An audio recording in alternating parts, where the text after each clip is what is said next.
Well, I'm delighted to be able to share with you on this particular occasion.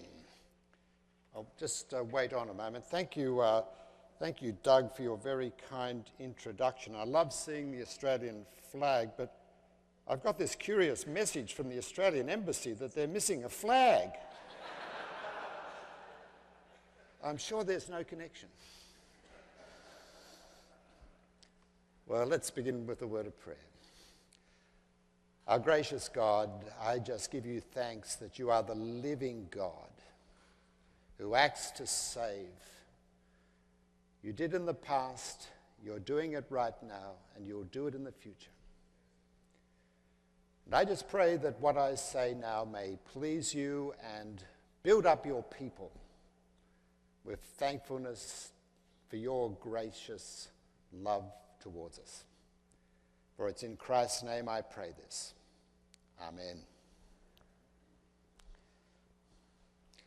A Nobel Prize winner, Elie Wiesel, said, "God made man because he loves stories."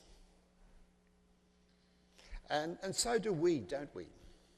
Love stories. Now, journalists know this. So if they're writing on a big subject, say unemployment, for example, you get the big picture, you get the statistics, and then usually there is a sidebar or a box or some story where it's about, say, a couple with 3 children who are struggling with unemployment and the heartache and hardship it brings. The abstract becomes concrete in the story with a human face. Now, the big picture of the Bible is the story of how God is reclaiming creation, how Christ is saving his people. After all, he's called Jesus in Matthew 1:21 because that's what he is doing. The story of how God is saving lost bearers of his image. And that big scale story becomes concrete in the small scale story of a changed life, the Christian's testimony. The Christian story of how God changed lives back then. Think of what happened to Saul of Tarsus to turn him into Paul the Apostle. And the story of what God does today. And my life is one such story. And it's my privilege to share something of it with you today. And to tell that story, I'm going to be exploring 3 questions. How I became a follower of Christ, how I became a preacher of Christ, and why I remain a follower of Christ. Now look, I could give a theological answer to each of these. How I became a follower of Christ? By grace. How I became a preacher of Christ? By grace. Why I remain a follower of Christ? By grace. And I'll close in prayer. But that would make a very short testimony, wouldn't it? So let me look at how I became a follower of Christ, a Christian. Now, I've heard this expression many times in the South now. I grew up Baptist. Well, I grew up Aussie in Sydney, Australia. My father was a ship's captain. My mother was a typist. But the marriage didn't last, and I became an only child. I want to say violence in the home is a terrible thing. A terrible thing. But before the marriage exploded, my mother thought I needed a bit of religion. Now, this was tricky. My father was an atheist, and he read atheistic literature from rationalist press, for those who've got a good memory. My mother was Roman Catholic, born into a Jewish home. Well, what happened was that during the Great Depression, my Jewish grandfather, who had quite a bit of money, sent my mother and her brother to Roman Catholic boarding schools in the country. And they both became Roman Catholics at school. That did not go down well at the local synagogue, I can tell you. But that's another story. So halfway between Roman Catholicism and atheism, they found the Church of England.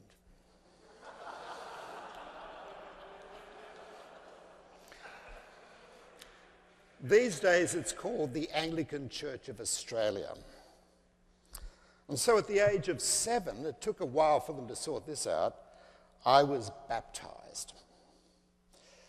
I can still remember it very vaguely. Now I was an Anglican, which isn't the same thing necessarily as being a Christian. As the saying goes, just because you find a mouse in a cookie jar, it doesn't make it a cookie. In fact, Mum and I weren't churchgoers. Indeed, I became what in Australia, and I think in America, is called a latchkey kid, with a single parent. You see, my mother was studying at night to better herself and to provide an income. She was studying at night to be an accountant, working during the day, studying at night, and this went on for many years. So I was largely on my own during my, what you'd say is elementary school, early high school days.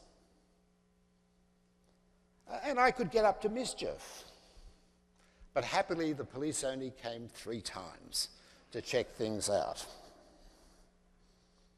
Now, we lived in a tiny rent-controlled flat in a place called Kirribilli.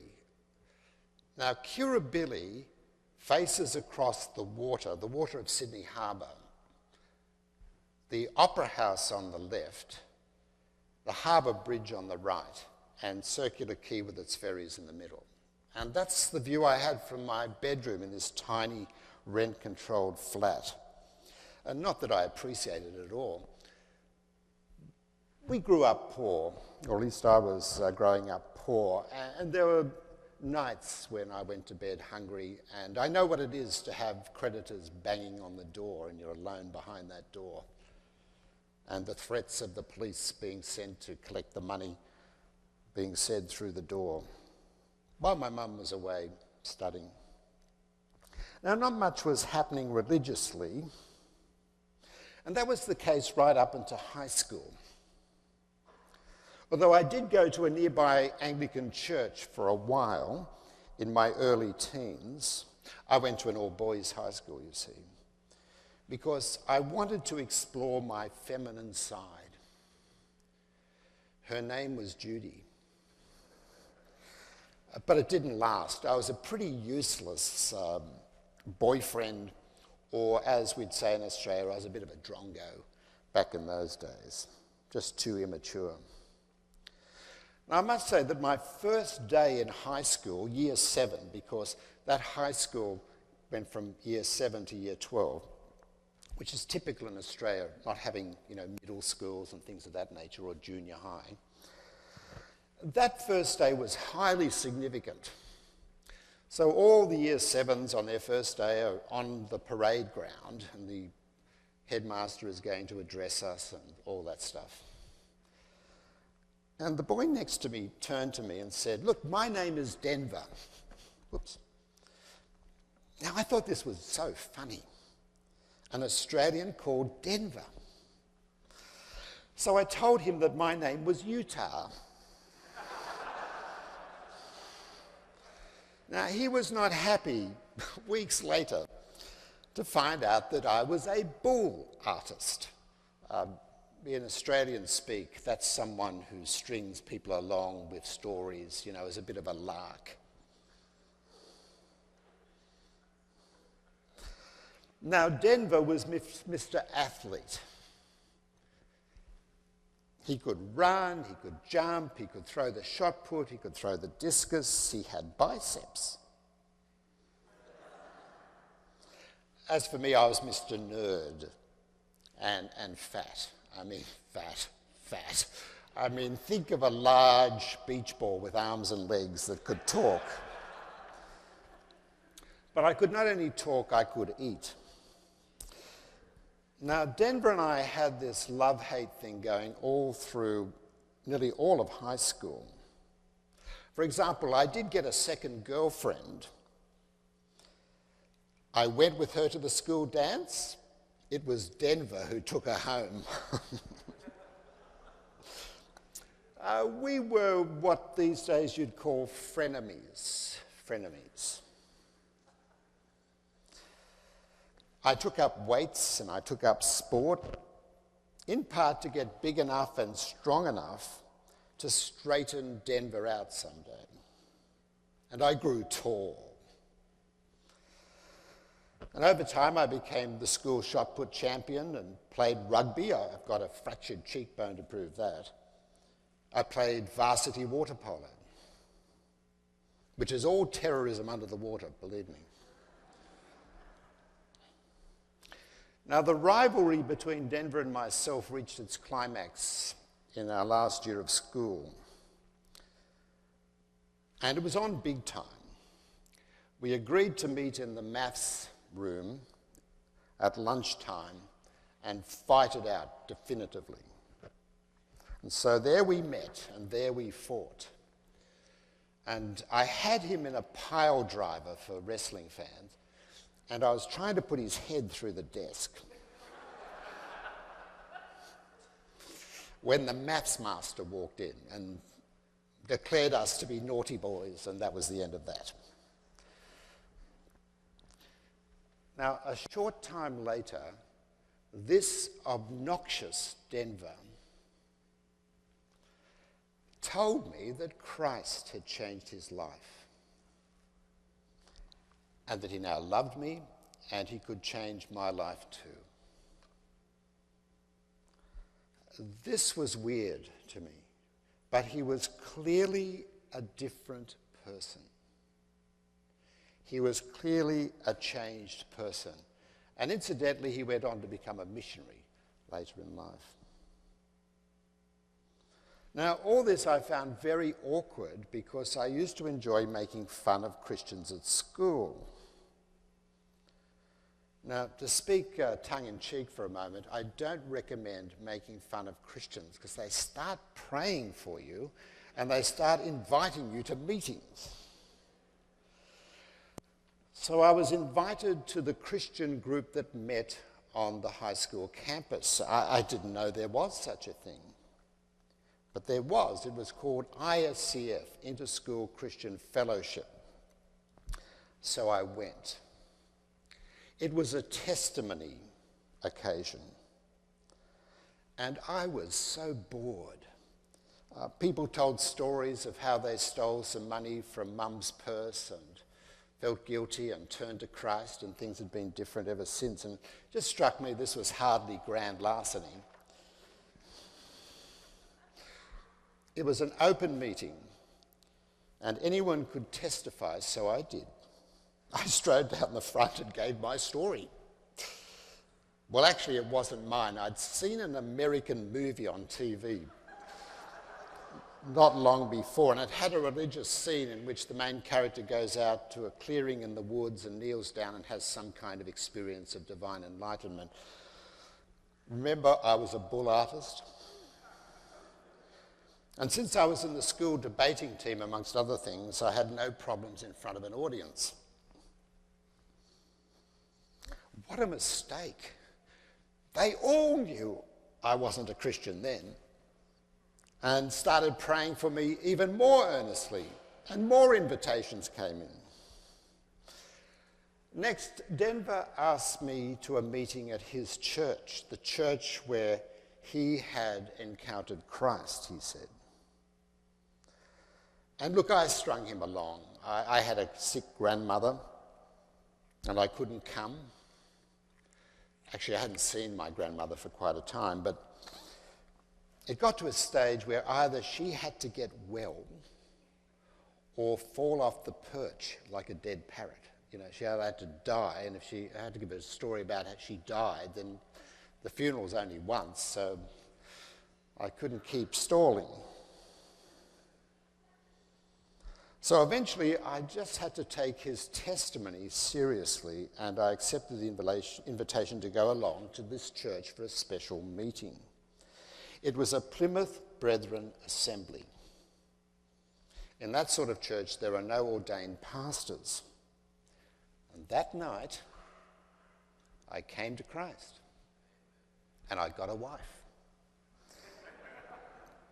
Well, the wife came later, but it's connected, which leads me to my next question. And at this point, my next question and this question of how I became a Christian do converge. How I became a preacher. So there I was in this church listening to a lay preacher. He led a singing group called the Living Stones. Now his name was James Livingston McKendrick Clark, and he was known as Livingston. Living Stones Livingston. He was named in part after David Livingstone, the great missionary. He was a big, strong-looking man. He wasn't my stereotypical view of a Christian. And his two singing daughters that night were hot. They were really hot. Which made up for the fact that the Livingstones did not sound like the Rolling Stones, or like the Pink Floyd tribute band I heard on Saturday night last at the Alabama Theatre. That's another story. You know, didn't these people know what a guitar and drums looked like? And why were these girls wearing hats? But that night, he preached very simply. He told the story of Jesus and how Jesus died on the cross for my sins, how that shows how deep the divine love is for me as a sinner, that I could be forgiven and made alive forever if I entrusted my life to him, asked him into my heart to change my life eternally. I only had to admit I was a sinner and to trust him for it. He did what St. Paul did with the Corinthians. Recall the passage that was read from 1 Corinthians 2.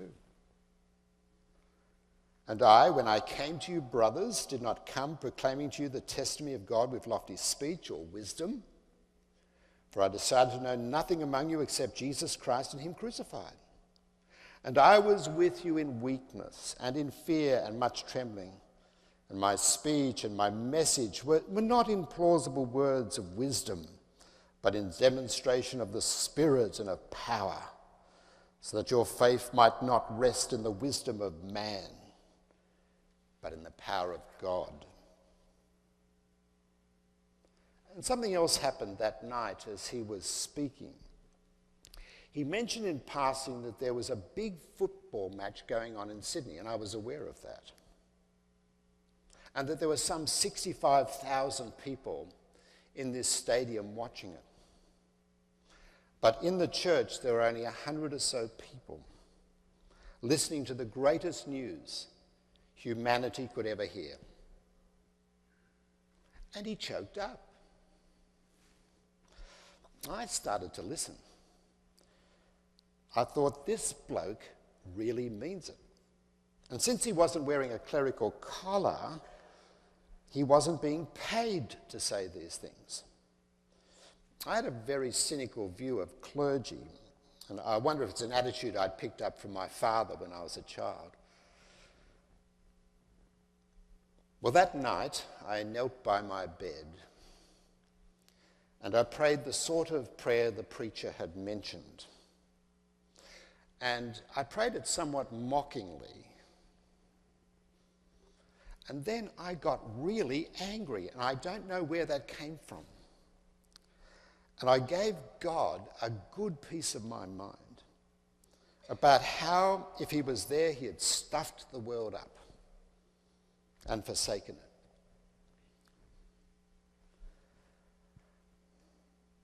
Look, all I can say is the next thing I knew, it was like something Kierkegaard mentioned about how we can find ourselves floating on 70,000 fathoms of water. It was a realization that came over me that frightened me to the core. The water was very, very dark. And that God had not forsaken the world. The whole point of the message that night was saying he hadn't, but the world had forsaken God, like at the football match. God had not forsaken me. I had forsaken God. And I just cried myself to sleep that night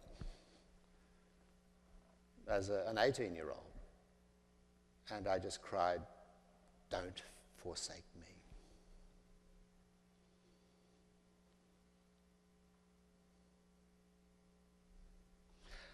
Next morning, the world was different. What can I say? I found I had to tell people the truth. I had to confess the truth about all the stories. I had several people strung along at the time. It was my hobby. I had a conscience about stealing. And I didn't hate Denver anymore. It was wondrous strange, as Shakespeare might say. I asked the Christian friends at school what had happened. They told me I'd been born again. And guess what I had? Here's the point. I came to Christ because someone preached Christ and his cross to me. In simple language, with transparent sincerity. So how could I not preach? And before long, I was touring with the Livingstones on the weekends, giving my testimony. And soon I was their preacher. I had great enthusiasm and dreadful theology. And that's a scary combination. I was also dating the preacher's daughter, that particularly cute one named Jules. My wife now of 43 years. There's a saying in Australian Christian circles that the right spouse will double your ministry and the wrong one will halve it. As my colleague Dr. Dorset would say, I married up. I say I began with dreadful theology because my first gospel sermon, well, after it, a young man came up to me and said, "Is God lonely?"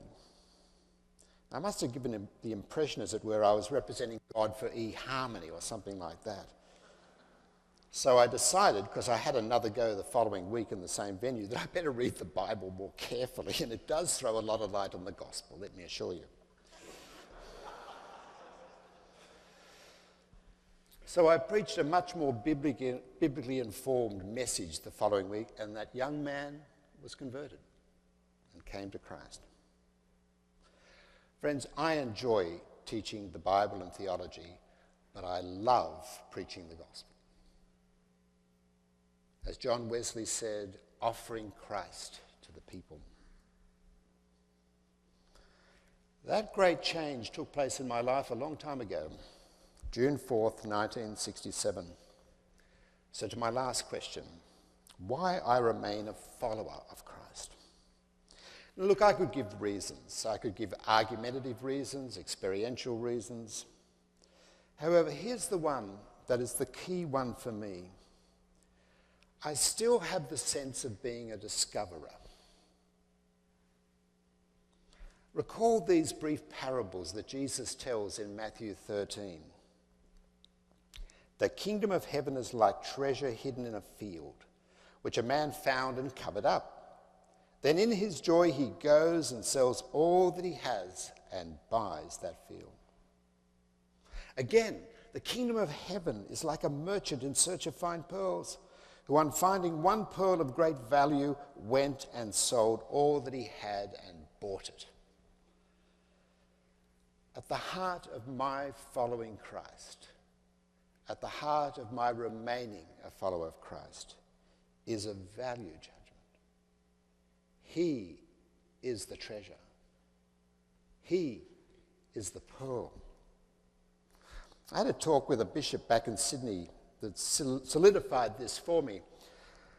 I was about to go down to Melbourne to become the principal of Ridley College. And so Bishop Cameron took me to lunch because he knew how green I was as a potential leader. And during the course of the lunch, and I can't remember why, he asked the question, why get on the Christian bus? Why get on the Christian bus?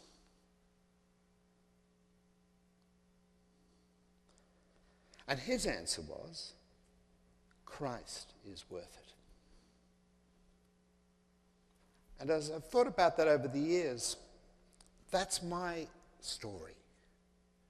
Christ is worth it. By way of contrast, to underline the point, it seems to me that Richard Dawkins isn't worth getting on the atheist bus for, especially now that he's built an organisation called Reason's Circle that's made up of smaller circles. The British Spectator describes it like this. For $85 a month, you can belong to Reason's Circle. After that, the neophyte, the newcomer, passes through the successively more expensive Darwin Circle and then the Evolution Circle. He attains the innermost circle, where for $100,000 a year or more, he gets to have a private breakfast or lunch with Richard Dawkins. Let me see, Dawkins or Christ? Dawkins or Christ? So I've stayed on this Christian bus now for nearly 50 years because Christ is worth it. And I'm engaged in theological education. Taught theology in Australia, taught theology in Britain, now taught theology in 2 different places in the USA. Why? Why in theological education help younger folk to understand that bus and how to invite others on that bus and help them travel on that bus? Why? Christ is worth it. That's my story. Christ is worth it. Thanks be to God.